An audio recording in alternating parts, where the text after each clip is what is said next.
Hey y'all, this is Lauren Akins, and welcome back to the last episode of season 2 of the Live and Love podcast. We have had so much fun doing this. Yes. This season, we have gotten to sit down each week with my friends and family to talk about the different areas of our lives where we really feel like we are stepping into living in love. And it's been so much fun. And we've also gotten to share some new things too that you may not have known, even if you've already read my book, Live and Love. And I'm Annie F. Downs. I'm so grateful to be a part of this again with Lauren and you guys, this new season of this really special show. Thank you guys so much for all your feedback this season. And in fact, season 2 exists because y'all love season 1. And so we are so thankful to get to have done this again with y'all and for y'all. And thanks for all your kind words. It means a lot to Lauren and I. And we just have loved getting to do this. If you haven't gotten your copy yet of Lauren's New York Times bestseller, Live and Love, it is the perfect thing to go along with finishing these 2 seasons of Live and Love podcast. Pick up your copy at your favorite local bookstore or wherever you love to buy books. So, okay, Lauren, today we are going to talk about how you live and love in your own story. Yeah, and I love when we get to do this, just you and I sit down after, we've done these seasons. It's been really cool to reflect. And so today, me and Annie are going to get to sit down and talk about what it looks like for each of us to live in love in our story. Hey y'all, so before we begin today's final episode of the season, so sad it's already over. I can't thank the sponsor enough for partnering with us on the podcast. And I think you all know who I'm going to talk about. It's Crew. So as we step into this week of Thanksgiving, I really am so thankful that the Bible has been such a big part of my entire life, and especially the life of my family. And really so much of what living in love looks like for us is because of what we've learned from the Bible. But just for a second, imagine that you can't get a Bible. You can't hop on Amazon and get one sent to your house, or you couldn't even afford one. Or take it a step further and imagine that you aren't even allowed to have one. And honestly, I think it's so easy to just totally forget that there are people all over the world who simply can't just get a Bible. And that's why we're so excited to partner with our friends at Crew. Crew is one of the largest evangelical organizations with over 25,000 missionaries in almost every country. Crew is giving Bibles around the world to people in their own heart language, and in turn, they're sharing the hope of Jesus. But here's where they need your help. So for only $21 a month, you can provide 3 people with Bibles each and every month. When you sign up to provide 3 Bibles with a monthly gift of $21, as a thank you, Crew will provide meals to 5 hungry families through their humanitarian aid ministry. And you'll receive a copy of my book, Live and Love. All you have to do is text LIVE to 71326 to help today. Imagine just how much this gift really could change someone's life. So text LIVE to 71326. That's LIVE to 71326 to help now, or you can visit give.crew.org/live.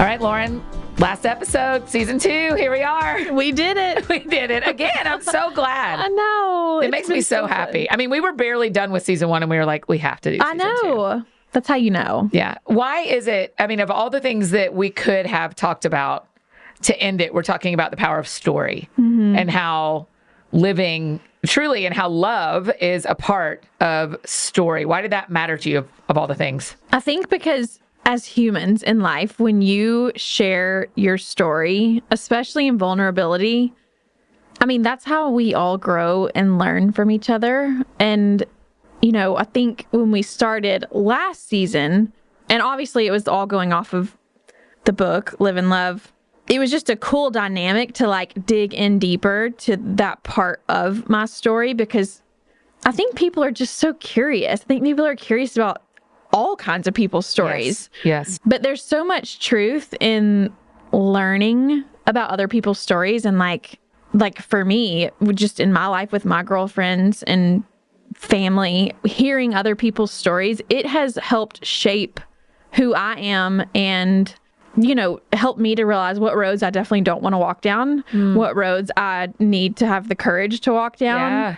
And that is what the community of humans is all about, is being honest with each other and sharing your story, hopefully for the benefit of the friend you're sharing it with, you know? I think so many times I assume that the right way to share information is to teach it and to I'll just tell them the lessons I've learned. Yeah. So as the person on this side of the microphone, I think, let's tell the lessons we've learned. On the side of the person listening to the show, whatever the podcast is, I want to hear the story and draw my own lesson out. Yeah. Right? Does that feel true to you? Yes. Yeah. Sure. I mean, it feels like what Jesus did. He wasn't ever as much like, do this, though he did say that. But so many of the ways he taught was story. Yeah.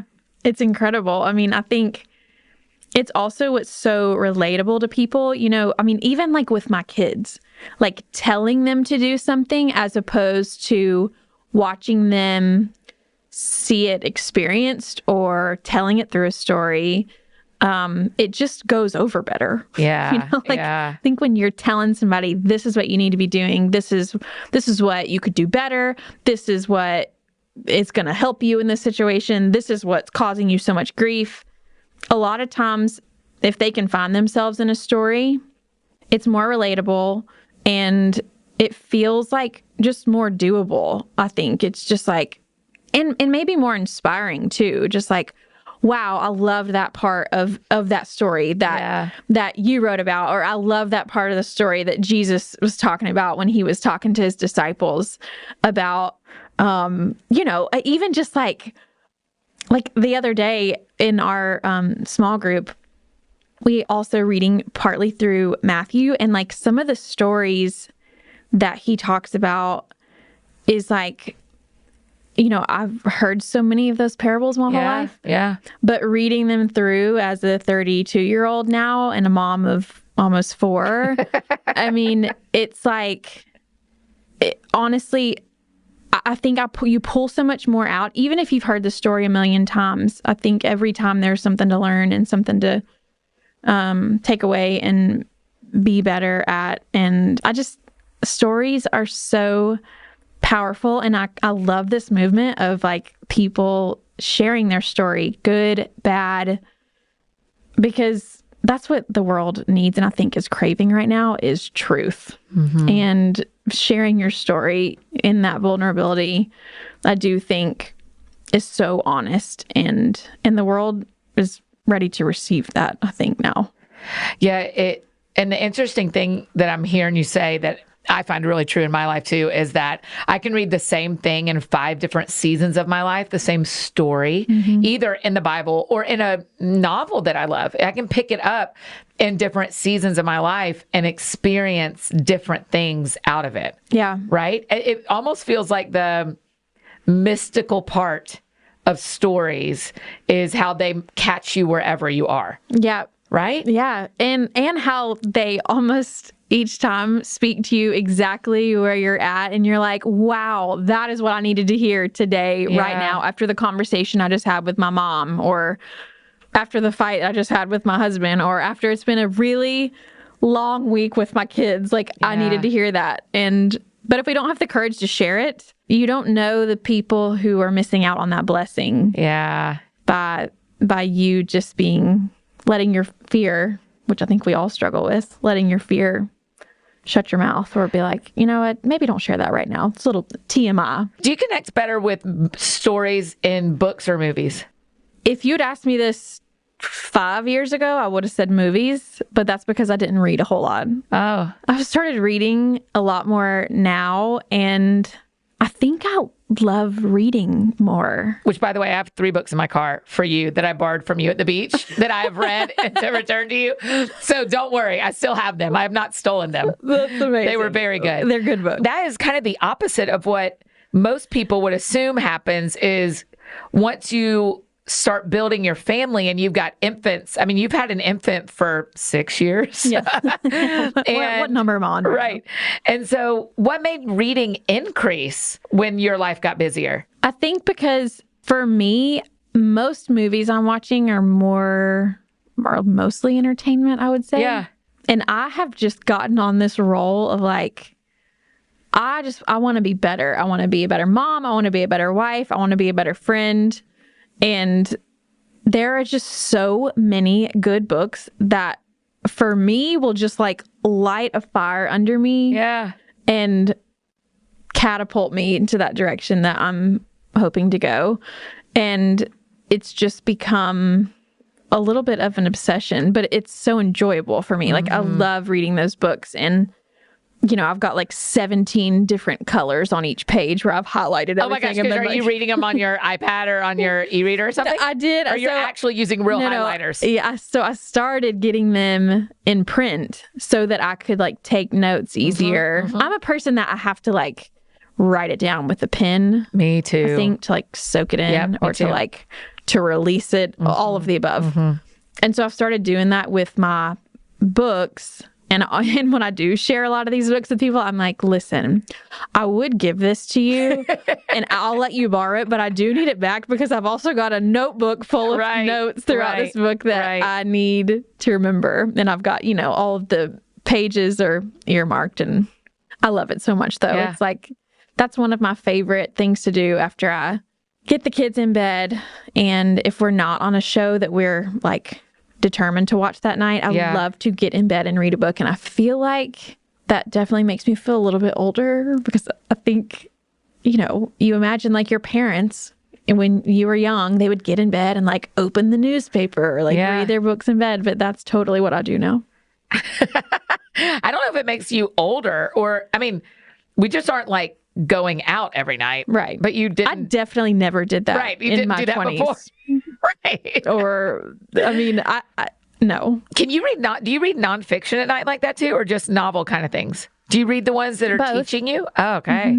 Yeah, I do both.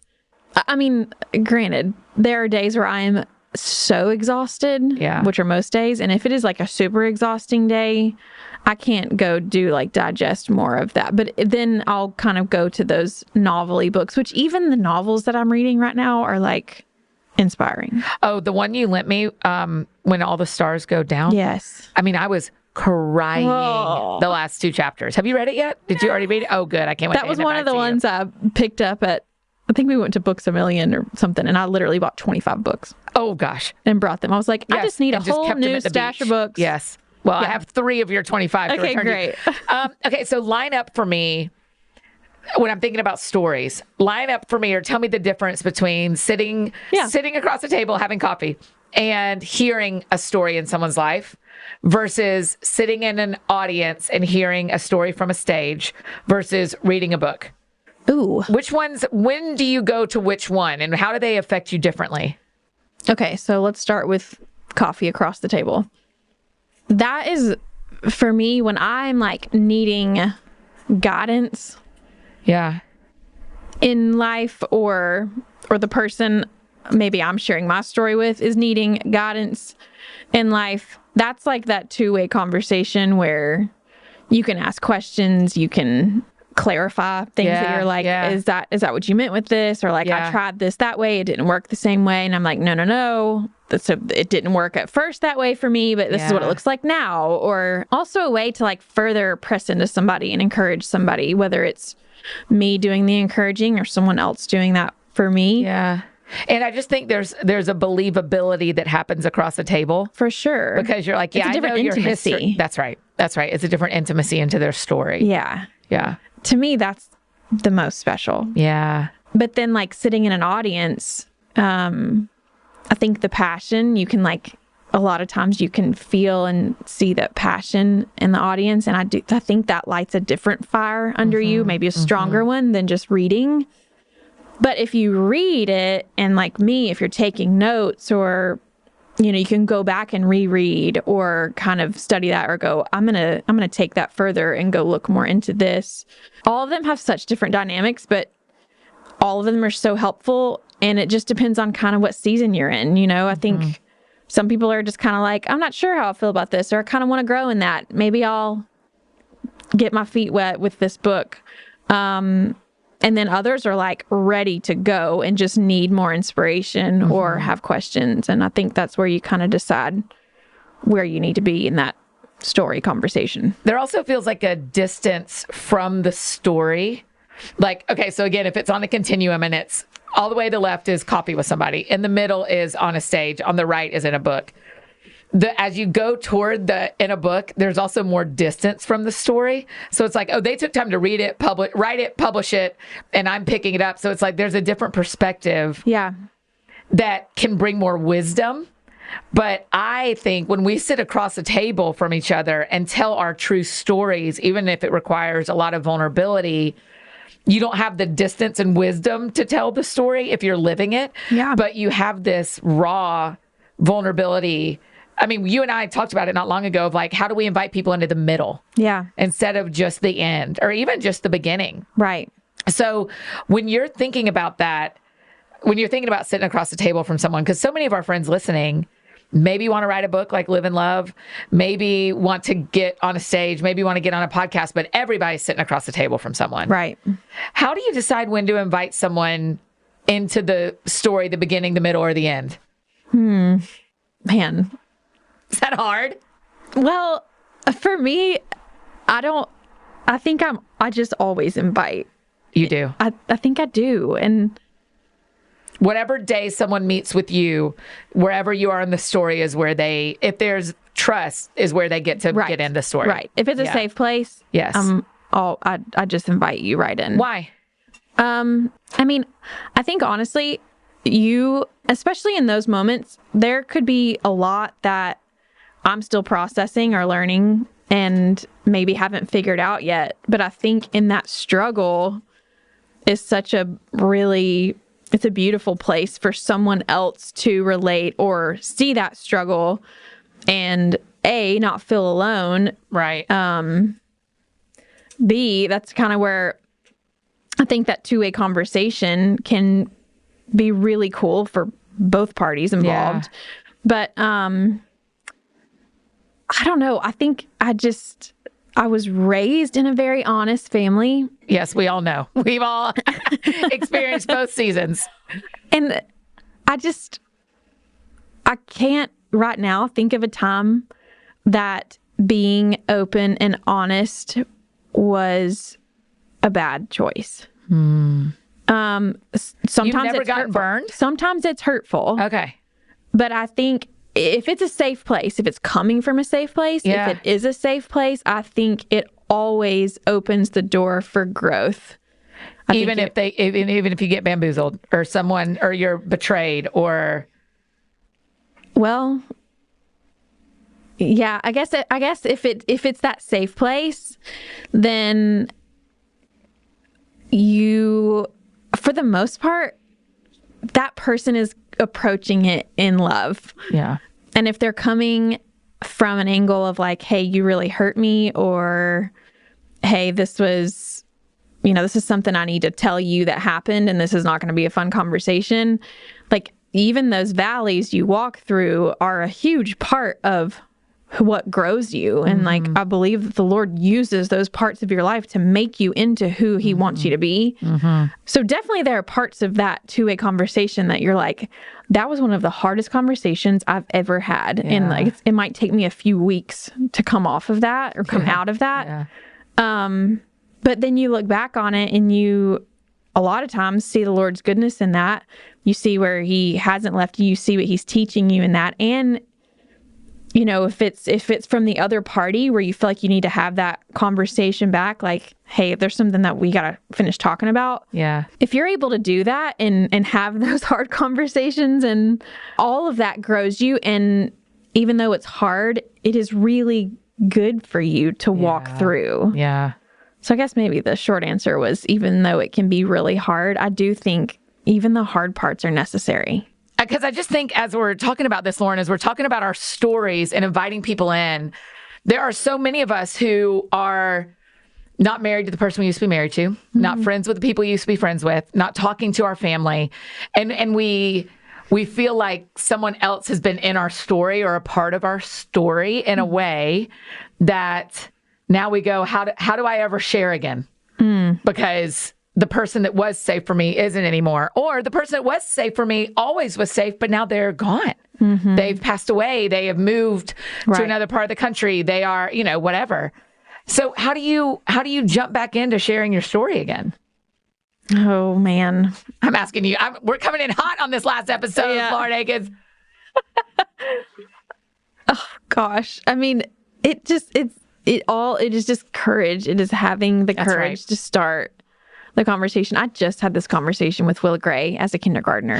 Really? But just like, tell us the story. The things she was so fearful of starting kindergarten. So like one thing that's different is, first of all, she's going 5 days a week because hello, real school. Right. That's really hard. But she also, with like pick up and drop off, she walks in alone with the whole rest of the lower school. And it's not like she's getting out of my car and walking like the door, I can see it right there. It's like she's got to turn a corner, walk down a little walkway, turn another corner, and go down to a door, then go down a hallway to get to her classroom. You know what I mean? Oh my gosh. So you just drop her off and she's got like a journey. And she goes. But it was, first of all, I won't even get into how much it wrecked me, just like seeing her have the courage to do it. But initially, that courage was something that she really struggled with or did not have or couldn't access for the first few days. And I will never forget the day that she did it. We had a conversation in the car the whole way to school. And I was just like, listen, you can do this. You know where you're going. Yeah. And it is a safe place. All of the teachers you see around, you can ask any of them for help. The problem is it's a new place. It's a new school. She doesn't know those people. Sure. Just like these conversations is all new territory. Yeah. But going back to if you believe it is a safe place to open up and to start that conversation, having the courage to do it in the midst of your fear is, I mean, that's the battle. It's not, having courage and being brave isn't that you're not scared. It's that despite the fear, despite all of the lies the enemy may be telling you, like, hey, this might not go well, or hey, you could get hurt, or hey, this might be more painful than it is helpful initially. Yes. Some of those might be true. All of those might be true. That's the problem, right? Is the fear. People say fear is a liar, and fear is a liar, but fear operates on part of this is true. Right. But it will be a lie in the end, but part of it is true. But just like watching Willa Gray walk in, like she, even just on that one conversation of like, it's okay that you're fearful. Yeah. It's okay. It's okay that this is scary. Yeah. It's okay that this isn't comfortable, but you having the courage and being brave to do this thing that you're so scared of is what I think we just have to learn in life. I think the Lord calls us to places that can feel very scary. And we just have to have the courage to do it in the midst of whatever that fear might be whispering to us. And you could see her little brain get it. And when she got out of the car, she was like, I got out of the car, helped her out of the car, and I hugged her and I said, I love you so much. And you could tell that she was kind of trying to fight back tears, but that her little heart, she was like, okay, I'm going to have courage. I'm going to have courage. And I said, it's okay that you're scared, but you can do it. Yeah. And she did. I hugged her. She said, I love you, turned around, and I watched her little bitty body with her giant backpack on her gosh, kindergartners with backpacks. It's hysterical. Walk in with all of these big kids. And I was so proud of her. And since then, I have just watched her grow, even just from that moment of just like, I can do this. It's okay that it's scary, but I can still do it. And I imagine that is exactly the way the Father looks at us when he's asking us to step into something. He's like, hey, this can feel scary and parts of it will be, but I'm not going to leave you. I'm your safe place. And if I'm calling you to do this, you got to trust me and you got to do it despite whatever fear you may feel try to creep in. Right. I mean, even in that story, there are me sitting across the table from you, but our friends listening, even in that story, you go, that reminds me so much of this thing in my life. Yeah. Right? And you go, oh yeah, I needed to know that Willa Gray put her backpack on and took that route to her classroom, even though she was afraid, because I can do that too. Yeah. I can do that too. I mean, that is the thing about story, is that it matters so deeply that we hear stories because it is how we shape who we are and make our own decisions. Because there will come a day where she'll not be paying attention and turn the wrong way. Right. And that's okay. Right. It doesn't mean she doesn't know how to get to her classroom. It doesn't mean that she's not safe. It doesn't mean she's done anything necessarily wrong. She just made a wrong turn. Right. They will sort it out. Yeah. She will not live in that school forever because she's lost. Right? So good. It's so true. And even just those little bitty stories, I mean, that is the same theme, and like even to the biggest versions of our fears and what scares us. I mean, it all goes back to that, you know, I might not get it right the first time. Right. Or it might not feel good while I'm going through this. A lot of times it just won't feel good. Just interrupting this conversation one more time to tell you about another amazing partner, Nutrafol. Did you know that 30 million women are impacted by weakened or thinning hair? Especially if you're dealing with postpartum hair loss, then you know it's nothing to be taken lightly. And if you're among them, I want you to know that you're not alone and that there's a solution you can trust to deliver results. I'm happy to report that thousands of women have taken back control of their hair with Nutrafol, and many users rave that the supplement not only transformed their hair, but restored their confidence too. Nutrafol supports healthy hair growth from within by targeting the 5 root causes of thinning, which are stress, hormones, environment, nutrition, and metabolism. Definitely things that are part of many of our daily lives, right? So Nutrafol offers 2 targeted formulas for women that are clinically shown to improve hair growth and thickness with less shedding through all the stages of life. And like most good things, healthier hair growth takes time, but you'll begin to experience thicker, stronger, faster growing hair in 3 to 6 months. In a clinical study, 86% of women reported improved hair growth after 6 months. More than 1,500 top doctors recommend Nutrafol as an effective and high-quality solution for healthier hair. The reason you can trust Nutrafol is because it's physician-formulated to be 100% drug-free. They use medical-grade botanicals in consistently effective dosages, so you get the most reliable results.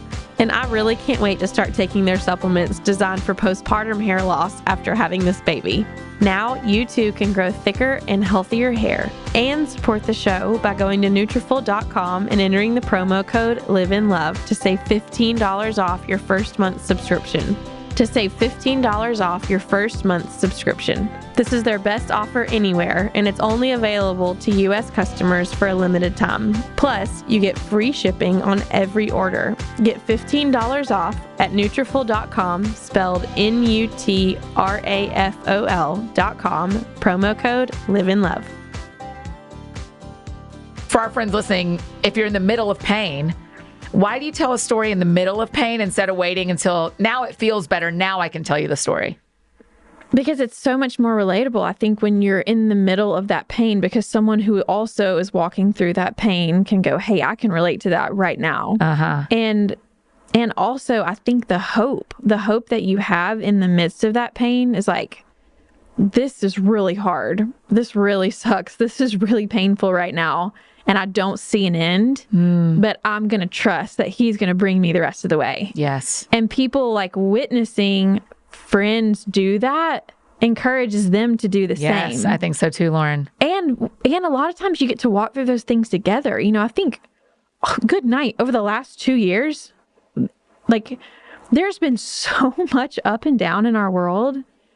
And just walking through that with friends who also can look back at me on days where I feel extremely discouraged and be like, this isn't fun. This is hard. And we don't really know what's going to happen. But we can do this. Like, he's not going to bring us this far to leave us. That's one of my favorite things that I preach to myself all the time is he's not going to bring us this far to leave us. And by he, you mean God. But yes. He's not going to bring us this far to leave us. Yeah. God's not going to bring you this far just to leave you. But having friends who are also able to walk through that at the same time with you is huge, because then you don't feel so alone. You know, having that encouragement and that power in that community is massive. But if you do it just on the end of the painful side, where it's like, all right, I got through it, now let's talk about it. It's like, I don't know how much that actually ministers to a heart that's experiencing pain right now. That's right. I think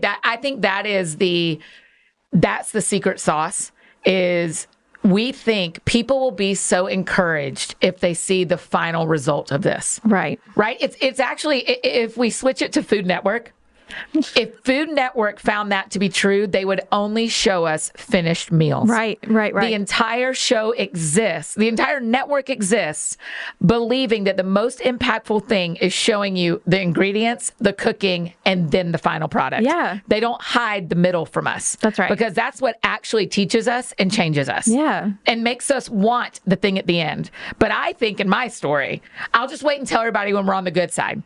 Yeah. But that's not a Food Network show anybody wants to watch. Right. Right? And so we have to say, I am in the middle of the prayer. I'm in the middle of the chemo. I'm in the middle of the relationship starting. I'm in the middle of the divorce. Yeah. I'm in the middle of my pregnancy. I'm in the middle, and I will tell you my story. Yeah. Because I don't know how it goes, but I'd rather you be in the middle with me than only see the ending. Right. But that's where the vulnerability comes in. Which is horrible.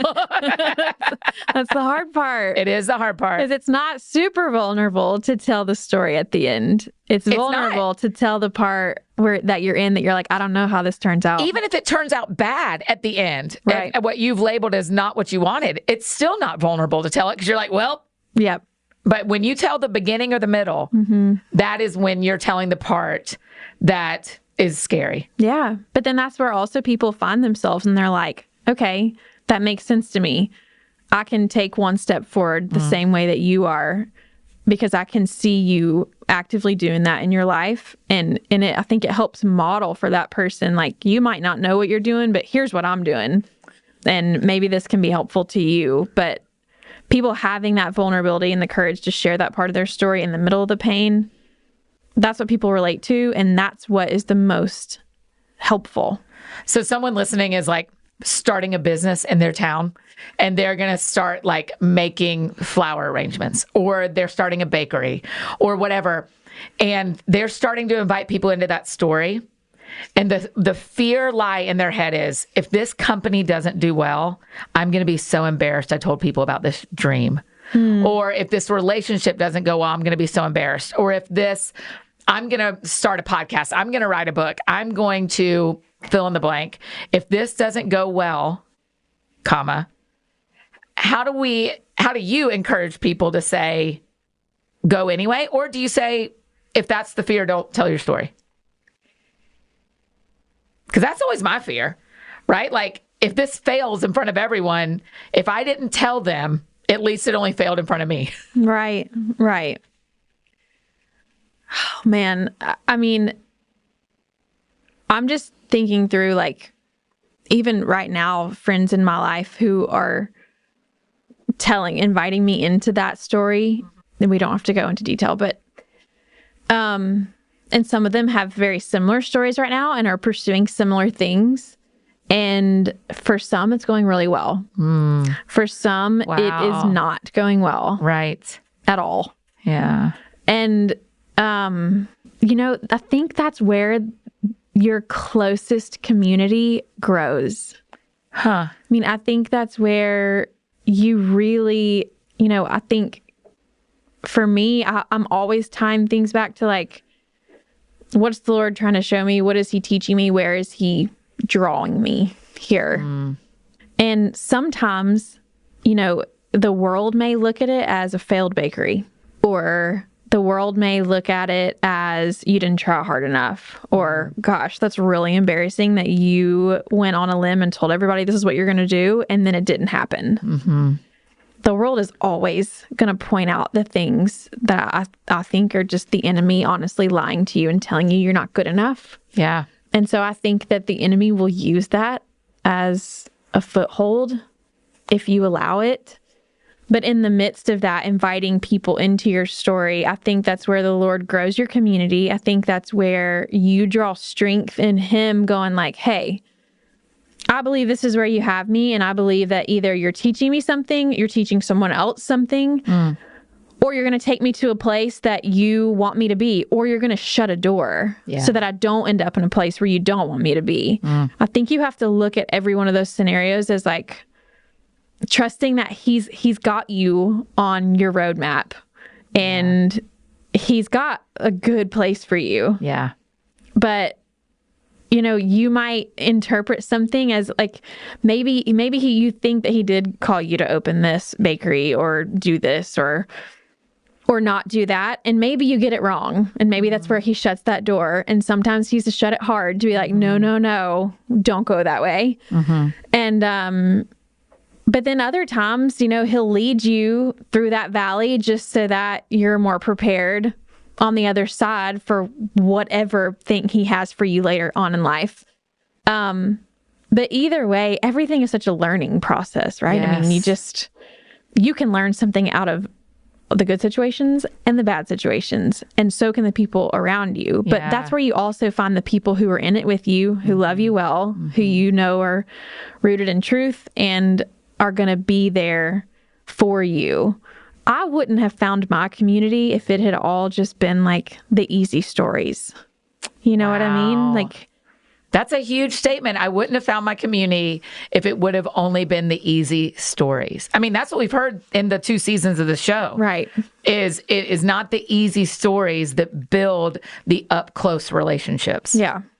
Lauren, that is such a profound recap of it all, of going like, oh yeah, it's actually not the easy ones that make this last. Right. And make people feel connected. It's the hard ones, I think, where you do find your community, your safe place, the people that when you really need someone to surround you and lift you up and encourage you, you find them through the weeds and in the valleys. And a lot of times it's painful. Yeah.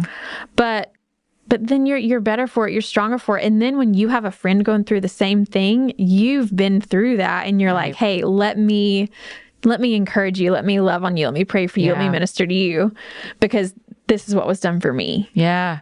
Or I'm just thinking about someone I saw last night and I was able to say to her, I actually have a friend who went through this, but I wouldn't have known that if my other friend wouldn't have invited me into the story. Right. So I was able to go, let's connect you with her. Yeah. Because while I don't know what you're feeling, I actually know she knows that story. Yeah. I think the other interesting thing that I'd like to remind myself, I'd love for you to talk about for a second is like this story you're in the middle of, whatever the one is that's on everybody's mind who's listening, and is like one chapter. It's just like one chapter of your life. And when people go back and tell stories, they say things like, well, I tried to open that bakery and it was 6 months of blah, blah, blah. And you're like, man, that took them 3 words to say. It was 6 months, or 4 words to say. But 6 months is a long time to live. Right. But what we know looking back on our past experiences is that the one you're in doesn't last forever. Right. Right? I mean, has that been true for you too, that the chapters help you stay in the long story? For sure. I mean, I think I'm constantly referring to where I'm at in my life as this season. This season is because it's so much of my life is just, well, that season of my life was really hard, or like that season of my life was like one so fun. But it was a long time. Right. Yeah. Right. And in the moment you feel like it's never ending, or right. Like I don't know that I can get through this, or you might feel like sometimes I literally don't think I can breathe. I might die. Yeah. I mean, there are moments where that level of anxiety really happens. Yes. So where much, you actually feel like there's no way I'm getting through this. Yeah. But that's where you need those people in it with you. Yeah. Because you do not need to navigate that alone. The seasons of life, so many good, so many hard, some really bad, some you look back on and you're like, oh, I would prefer not to talk about that season of my life. Yes. But they all are a part of your story, and they all are a part of, if you allow it, to shape the people around you who might be searching for an answer or who might be walking that same season of life just at a different time. Mm-hmm. And I just think about our friends listening who, I'm just going to go with this, who are thinking my story is over and there's no way that we recover. And I think we just want to take a second and say, keep living. Yeah. Stay. Tell somebody it feels that serious. Call the suicide hotline if you need to. Like, if your story has walked you to a place where you feel like, I can't do this anymore, there's someone to tell. Yeah. And there's someone else walking that same story right now. That's right. We'll actually put the suicide hotline phone number in the show notes in case anybody needs it today. But there's just so many people who feel like, if this is my story, I don't want it.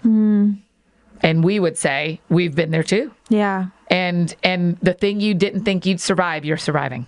Yeah. And keep doing that. Yeah. Right? And do it so that the people who are coming in behind you, who are also about to walk through that, can see that walked through, and also not give up because they've watched someone else not give up. That's good, Lauren. You need, so many of us just need that person to do it with, or to watch it modeled for us. Yes. But you're not going to have that if you choose to avoid the vulnerability. And it's hard. I mean, it's so hard.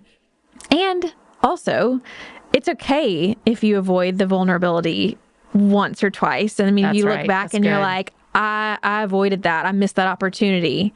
That's okay. That's okay. Right. I've done it too. Yeah. Yes, of course. That's human nature. You're not going to get it right. You're not going to get it right every time. But, that's right. But don't let the past failures keep you from having that one that's like, I did it. That's right. Taking a moment from our conversation to tell you about one of our amazing partners of the podcast, Quip. So being a parent to little kids, you very quickly realize how important it is to instill good habits, and good health habits start with good habits. Well, Quip makes it super easy by delivering all the oral care essentials you need to care for you and your kids' mouths. The Quip electronic toothbrush is loved by over 7 million mouths and has timed sonic vibrations with 30-second pulses to guide a dentist-recommended 2-minute clean, and a lightweight and sleek design for adults and kids too, with no wires or bulky chargers to weigh you down. Also, a multi-use travel cover that doubles as a mirror mount for less clutter, and reusable handles in a range of sleek metal hues, including best-selling all black and all pink, as well as bright plastic colors that your kids will enjoy too. On top of your brushing, you can upgrade your Quip with a new smart motor to track and improve your brushing with the free Quip app. And my favorite part, you can earn daily points for brushing 2 minutes a day, 2 times a day, and redeem those points for even bigger rewards, like free refills, products, Target gift cards, and more. Beyond the brush, Quip has everything you need to build a complete routine.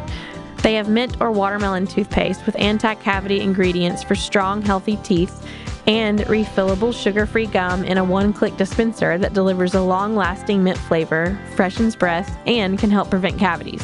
In addition to toothbrush heads, Quip also delivers fresh floss, toothpaste, mouthwash, and gum refills every 3 months. Shipping is free, so you can save money and skip the hustle and bustle of in-store shopping. With stylish and affordable electric toothbrushes starting at just $25, you won't be paying through the teeth for better oral health. If you go to getquip.com/liveandlove right now, you'll get your first refill free. That's your first refill free at getquip.com/liveandlove, spelled GETQUIP.com/liveandlove. Quip, the Good Habits Company. I like to think, when I talk about telling my story, I like to think about watching a baby giraffe walk. Right? Like watching, if you have not seen a baby giraffe walk, you've got to Google it because it's ridiculous. Bless. They don't, exactly. That's it. They don't know what but they figure it out. Yeah. Right. And so almost every time I step into a more vulnerable conversation that I want to have, where I invite someone or someone's into a story that I'm not totally sure feel great about. Yeah. Baby giraffe stuff. Baby giraffe. Yeah. Think of that baby giraffe. That's right. Also, all the people that you can look up to that you feel like, well, they've got their story figured out, or they tell it so well, or they're confident in their story. I guarantee you there was a time that maybe you didn't 100%, witness 100% that they were in the baby giraffe phase. Yes. That's right. Everyone to get to that place where you're like, oh, I wish it could be that easy for me. Right. I wish I could have the confidence to talk the way that he does or she does. I wish I could have that conversation.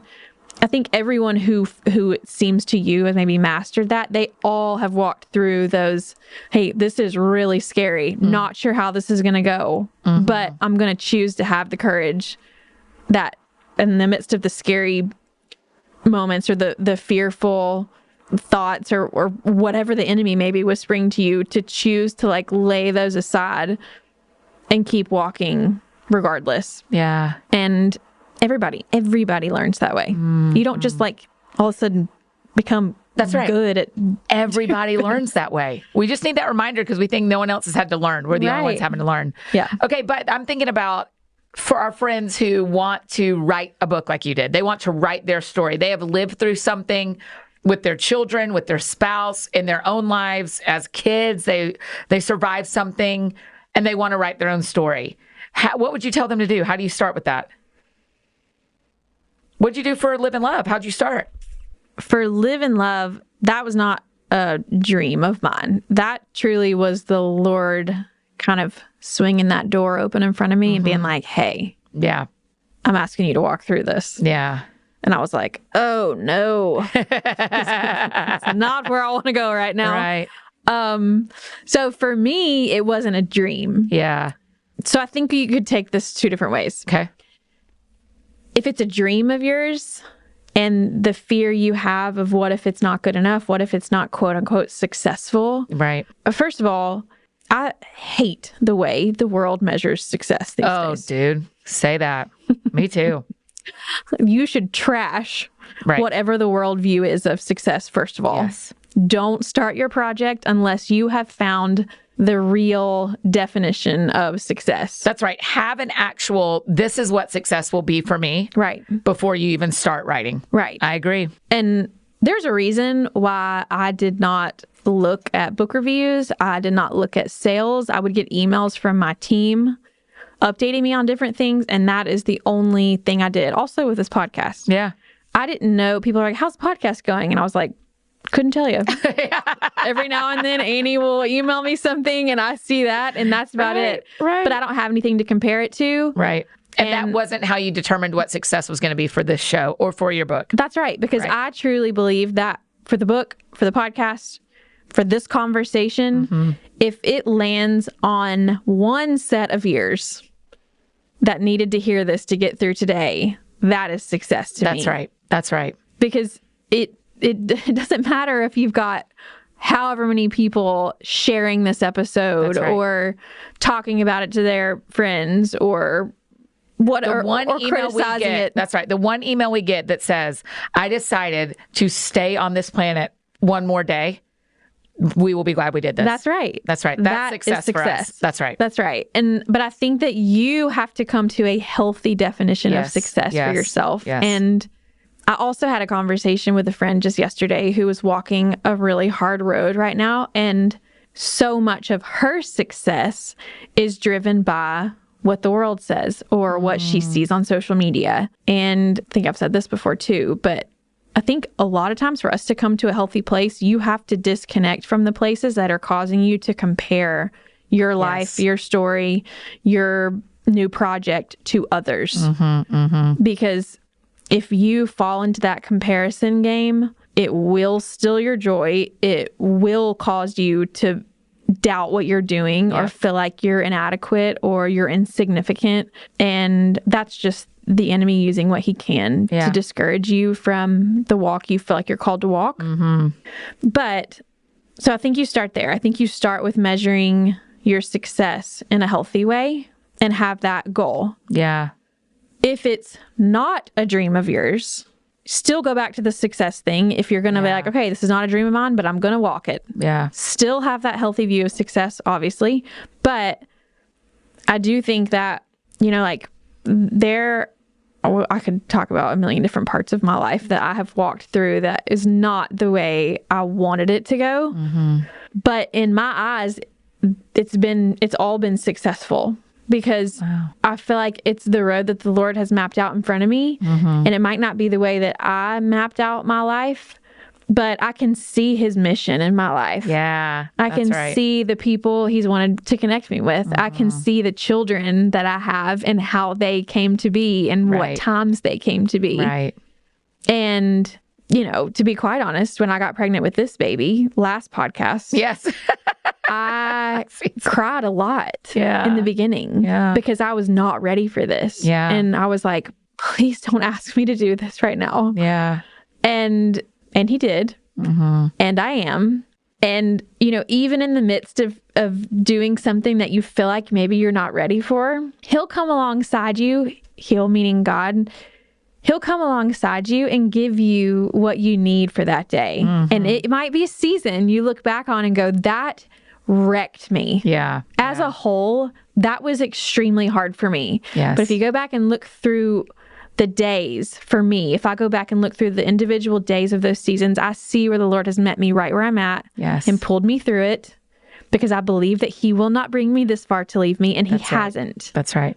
But on the other end of that season, I'm able to see like, wow, that's why he gave me this baby right now. Yeah. I didn't see that. Yeah. Also, I'm not my creator, thank God. Right. Thank God for God. But like knowing that he has that plan mapped out is what brings me so much hope. And that when he opened that door in front of me to be like, hey, I need you to write this book, I was like, all right, I trust you. I don't want to do it. Yeah. But I trust you. And I know you have these similar stories because we've talked about them, and they all look so different. It can be opening a flower shop. It can be taking that step at a new job. It can be having that hard conversation with someone close to you.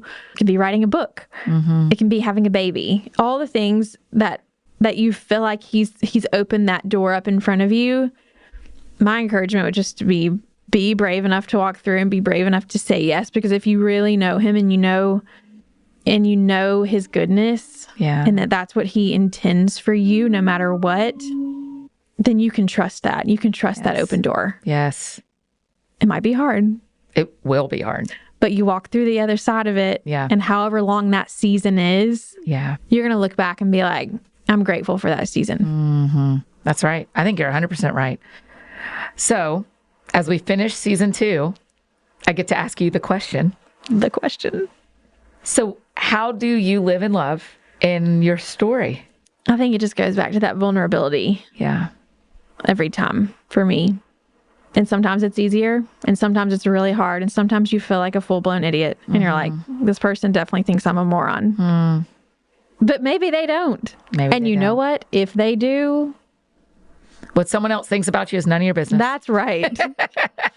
And at least you said yes. That's right. At least you said yes, and trust that maybe they weren't ready to receive it today, but maybe they will one day. And you don't know how far that seed will go that you planted. Yeah. Sometimes it turns out really well. Yeah. And sometimes it doesn't. Yeah. But everybody has the same stories. Yeah. You are not alone in that story. Yeah.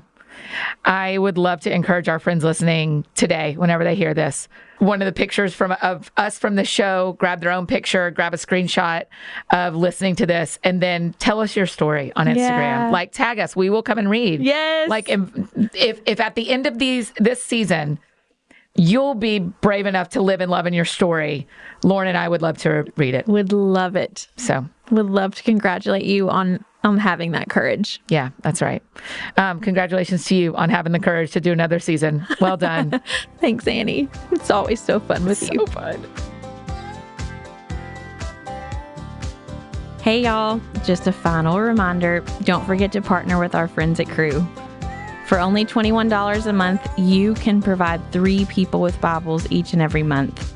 And when you sign up to provide 3 Bibles with a monthly gift of $21, as a thank you, Crew will provide meals to 5 hungry families through their humanitarian aid ministry. And you'll get a copy of my book, Live in Love. All you have to do is text LIVE to 71326 to help today. And imagine just how much this gift really can change someone's life. So text LIVE to 71326. That's LIVE to 71326 to help now. Or you can visit give.crew.org/live. Thank y'all so much for listening to this season, y'all. It has been so much fun for us to get to share these conversations with you. Yes, and if you get a chance to rate and review the show, it means a ton to us and helps the show keep going into lots of new ears. And of course, share it with your people, the episodes that stood out with you the most from season 1 and then from this season as well.